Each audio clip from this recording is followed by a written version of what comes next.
Evo, došli smo u Đakovo, u centar Amadeje, koja nas je pozvala sestra Natalija.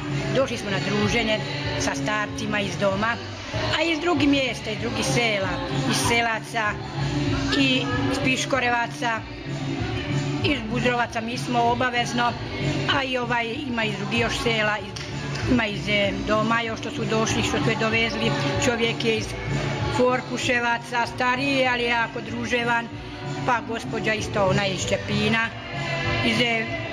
tamo, ali isto jako smo se, svi smo se družili, svi smo se veselili, toliko nam je fino, ugodno. Najprije smo razgledali ovu izložbu od školjki, to je super, to je predivno, to je samo za vidjeti, ne može se to uopće opisati kakve su to ljepote.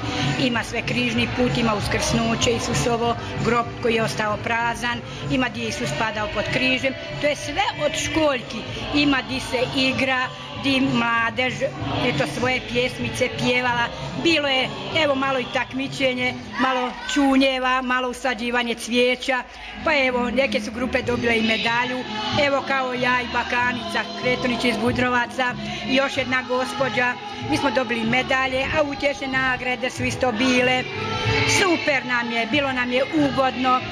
Eto, druženje, predivno, pjeva se, pleše se, super nam je, sretni smo, presretni smo, jer smo se mogli združiti sa puno naroda, jer nam je tako i rečeno, starci trebaju razgovora, ljubavi i eto dobrote, da se sa mnogom narodom združimo, a i djeca su nas isto prihvatila, volonteri da se i ne kaže, sve su pripremili zakuske, kolače, sokove, pa super nam je, divno, predivno.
Jako je lijepo, pleše se, veseli se, lijepo se takmiči i tako, pjeva i sve. Sve ono što vole ljudi.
Hvala.